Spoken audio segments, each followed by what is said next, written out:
Baik, selamat datang dalam perkuliahan online Kalkulus 3, program studi teknik industri, Fakultas Rekayasa Industri, Universitas Telkom. Hari ini kita melanjutkan materi masih tentang integral lipat 3, tapi integral lipat 3-nya untuk spherical coordinate ya, atau koordinat bola.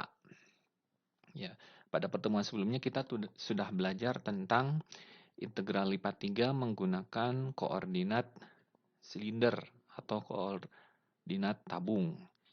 Pada hari ini kita lanjutkan integral lipat 3 menggunakan koordinat spherical ya atau koordinat bola. Jadi dalam koordinat bola ya di sini itu adalah kita menggunakan rho ya, kemudian theta dan juga pi dari sebuah titik dalam ruang ya. Oke, di mana rho ini adalah panjang dari titik asal ya, kalau kita buat sebuah ilustrasi.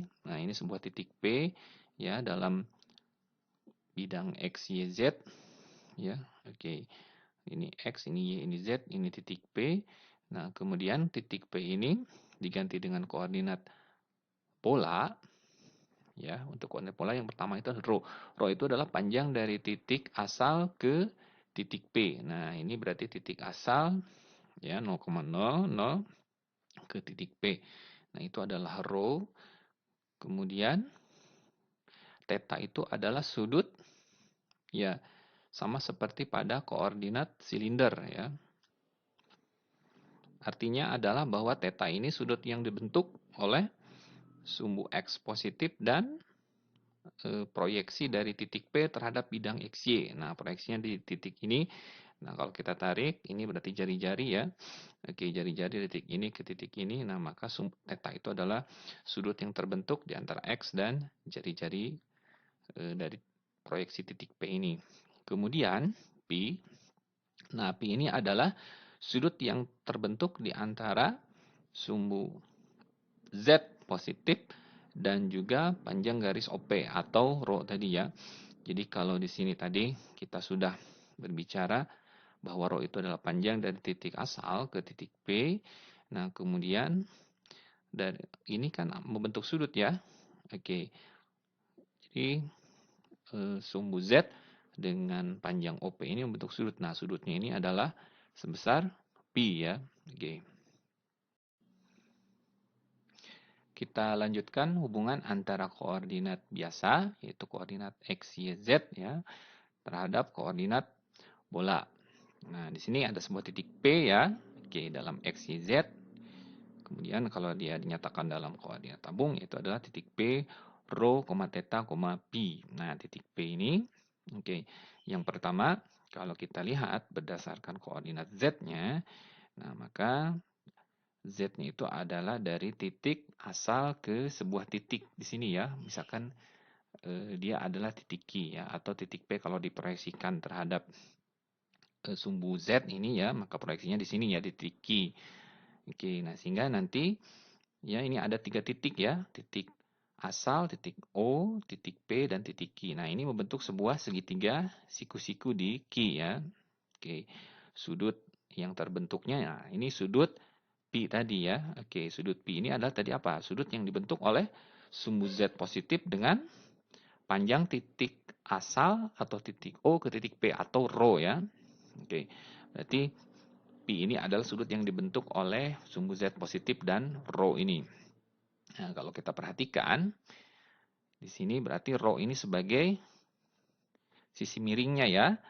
Oke, nah ini kemudian depannya kalau kita perhatikan berarti panjang dari titik Q ke titik P. Nah, panjang dari titik Q ke titik P, ini kalau kita peroleh, ini diproyeksikan terhadap bidang XY. Nah, panjang Q ke P ini proyeksi terhadap bidang XY. Nah, ini adalah sama dengan jari-jari ya. Jadi jari-jari ini tadi titik asal ke sebuah titik di bidang XY.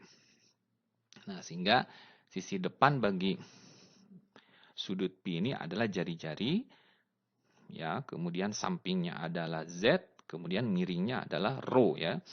Sehingga kita ketahui bahwa ini berarti cos pi ya. Cos pi itu adalah apa? Miring, samping ya. Oke, samping per miring. Berarti sampingnya adalah Z, miringnya adalah rho. Berarti cos pi adalah Z per rho. Nah, sehingga Z adalah apa? Z adalah rho cos pi. Nah, sehingga kita dapatkan di sini Z itu adalah rho cos pi. Nah, kemudian depannya ini tadi adalah apa? Jari-jari ya. Oke, sama ini proyeksinya jari-jari. Depan, berarti depan per miring ya. Oke, R per rho sama dengan apa? Kalau depan per miring itu adalah sin ya. Oke, berarti R per rho ini sama dengan sin pi. Ya, sehingga R sama dengan rho sin pi. Nah, di sini kita peroleh R rho sin pi. Nah, kemudian tadi ya, titik P ini kita proyeksikan terhadap bidang XY. Nah, di sini diperoleh hasil proyeksinya adalah titik P aksen. Nah, antara titik asal, yaitu titik O, ya, kemudian titik P dan titik P aksen, ini juga sama membentuk segitiga siku-siku, di mana sikunya ada di P aksen ini ya. Oke, berarti sudut yang dibentuknya yang mana? Ya, sudut yang dibentuknya sama, yang ini ya berarti.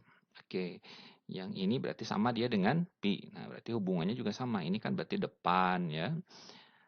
Oke, ini depan. Ya, ini samping. Ya, ini miring. Ya, berarti sama dengan yang tadi ya. Oke, nah kalau kita perhatikan, nah di sini tadi kan sudah dapat ya. Oke, hubungan antara rho dengan pi. Nah, kemudian sekarang kita lihat hubungan antara, karena ada theta ya. Oke, dalam koordinat tabung ini ada theta. Nah, berarti theta. Kita perhatikan theta. Theta ini adalah sudut yang dibentuk antara sumbu X positif dan jari-jari atau R. Nah, ini kan sebetulnya berlaku hubungan dari koordinat polar ya. Oke, ini miring ya. Oke, ini miring. Ini kan sudutnya theta ya. Oke, ini berarti miring. Ini depan, ini samping. Ya, sekarang kalau samping yaitu X per miring, berarti R ya. Oke, samping per miring itu adalah cos theta, berarti X per R adalah cos theta. Nah, sehingga X apa? X berarti R cos theta. Nah, di sini kita peroleh X itu adalah R cos theta. Kemudian depan, nah depannya ini ya, Y. Depan per miring ini ya, berarti Y per R sama dengan sin theta ya. Sehingga Y adalah R sin theta. Ya. Tadi kita peroleh ya bahwa X itu adalah R cos theta. Nah, karena R-nya ini adalah tadi ya, rho sin pi, nah maka sekarang diganti ke sini. Ya, berarti X-nya kalau R-nya diganti dengan rho sin pi, berarti X ini adalah rho sin pi dikali cos theta. Nah, sehingga didapatlah ini ya. X itu adalah rho sin pi cos theta. Kemudian untuk Y sama dengan R sin theta, ini juga sama karena mengandung R. Nah, R-nya diganti dari sini. R-nya adalah rho sin pi. Berarti Y skala Y itu adalah sama dengan, kalau diganti R-nya rho sin pi, berarti rho sin pi kali sin theta. Nah, di sini Y sama dengan rho sin pi sin theta. Nah, tadi Z-nya, karena Z ini tidak mengandung theta ya, tetap berarti di sini Z adalah rho cos theta. Ya. Oke, kalau kita kuadratkan, ya, X kuadrat, Y kuadrat, nah Z kuadrat, maka nanti ini mengandung berarti rho kuadrat ya, sin pi kuadrat, cos theta kuadrat, rho kuadrat, sin pi kuadrat, sin theta kuadrat, rho kuadrat, cos pi kuadrat. Nah, kalau kita gabungkan, nah maka nanti akan terdapat hubungan bahwa rho kuadrat itu adalah X kuadrat ditambah Y kuadrat ditambah Z kuadrat. Selanjutnya adalah, nah bagaimana kita akan melakukan sebuah integral koordinat bola ya. Oke, sama seperti pada integral koordinat silinder ya atau koordinat tabung. Ya, nah jadi nanti misalkan kita ingin mengintegralkan di sini ya, oke, sebuah fungsi ya terhadap X, Y, Z ya, di mana daerah yang atau benda padat yang diintegralkannya itu adalah di sini dalam daerah E ini ya. Oke. Jadi integral lipat 3 dari fungsi X, Y, Z dp. Nah, ini dp ini kan sudah dijelaskan sebelumnya tergantung daerah E-nya, apakah tipe 1, tipe 2 atau tipe 3 ya. Oke, kalau tipe 1 ya berarti dia dz dulu ya, baru dx, dy atau dy, dx. Ya, dan seterusnya. Nah, jadi nanti kalau kita ingin mengubah integral dari x, y, z biasa ini ke dalam koordinat bola, nah, dv-nya ini ya, oke, jadi dv-nya ini nanti berubah ya. Oke, ini kan dp-nya dz, dx, dy atau dy, dx, dz ya. Oke, ini berubah nanti menjadi, nah ini, jadi nanti berubah menjadi rho kuadrat ya, sin pi d rho d theta d pi. Nah, jadi di sini ini ya lumayan panjang. Nah, kemudian untuk x, y, z-nya, nah di sini x-nya berarti tadi ya, x-nya berubah menjadi apa? Rho sin pi cos theta. Kemudian y-nya adalah rho sin pi sin theta dan z-nya berubah menjadi rho cos pi. Nah, di mana nanti oke, karena di sini ya dp, maaf, d rho, jadi yang pertama berarti integralnya terhadap rho dulu. Nah, berarti nanti batas yang paling dalam ini adalah untuk rho ya. Oke, rho-nya dari A sampai B. Kemudian selanjutnya adalah batas untuk theta. Nah, berarti theta-nya mulai dari alfa sampai beta. Kemudian terakhir untuk pi, ya batasnya di sini adalah mulai dari C sampai dengan D.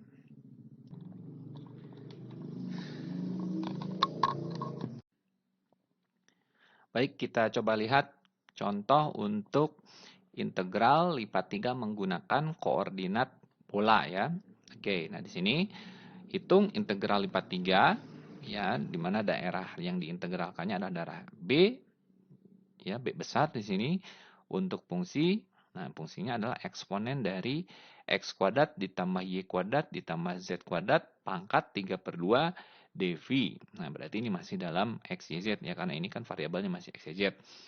Oke, di mana daerah B ini adalah sebuah bola ya. Oke, satu unit bola, berarti satu bola penuh.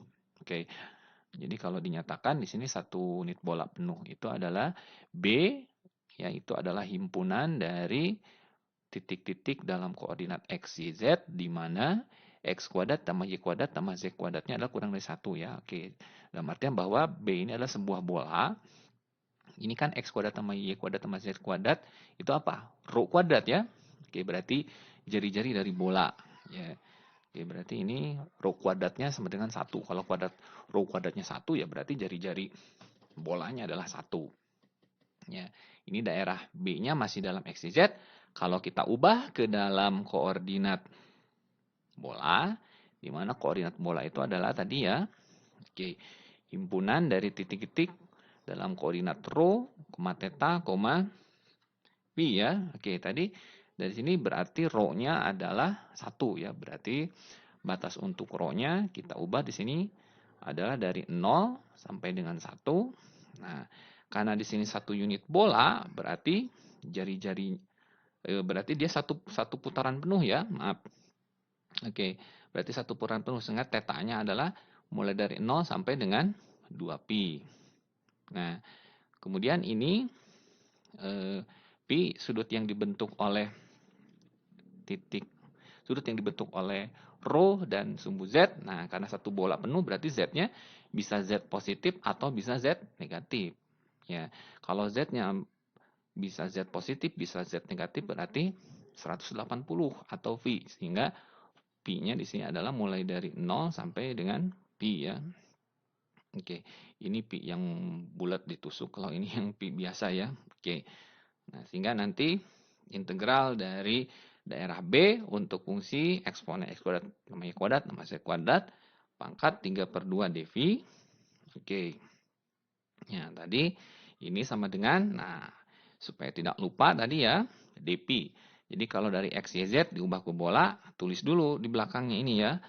Ini berubah, dp-nya berubah menjadi rho kuadrat sin pi d rho d theta d pi ya.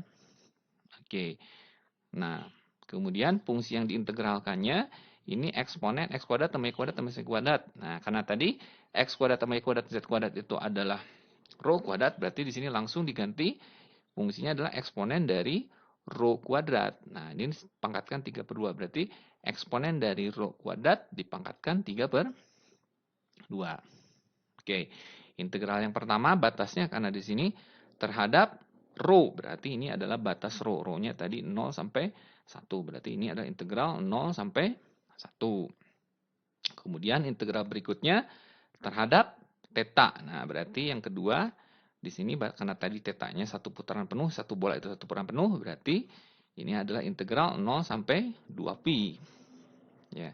Terakhir terhadap sudut pi, nah berarti tadi z positif, z negatif ya, berarti integral 0 sampai pi.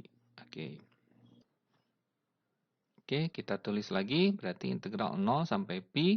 Nah, ini kan sin pi ya, sin pi ini menjadi konstanta, berarti dia pindah ke depan. Nah, berarti di sini sin pi, ini juga dv. dv juga ini pindah ke depan karena konstanta. Kemudian selanjutnya terhadap theta ya, berarti integral 0 sampai 2 theta. Tetanya di sini konstantanya 1, berarti 1 d theta ya dikali integral 0 sampai 1. Nah, ini eksponen rho kuadrat pangkat 3/2, berarti eksponen rho pangkat 3 ya. Oke. Berarti eksponen rho pangkat 3. Nah, di sini ada rho kuadrat, berarti integral 0 sampai 1 rho kuadrat eksponen rho pangkat 3 d rho. Nah, ini kalau kita perhatikan ya, kalau ada bentuk rho kuadrat eksponen rho pangkat 3, nah ini berarti kita bisa menggunakan teknik substitusi ya. Oke.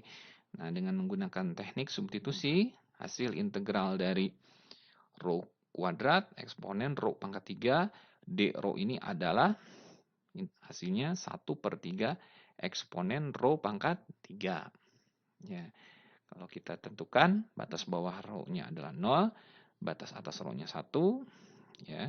Nah, kemudian integral ini tadi ya 1 d theta, berarti theta. Tetanya dari 2pi kurang 0, berarti 2pi kurang 0, berarti 2pi ya. Oke, integral sin pi dpi, berarti integral sin min cos ya. Oke, berarti min cos pi, di mana batas bawah 0, batas atasnya pi. Ini kalau dihitung, nah nanti diperoleh 4/3 kali pi kali eksponen min 1.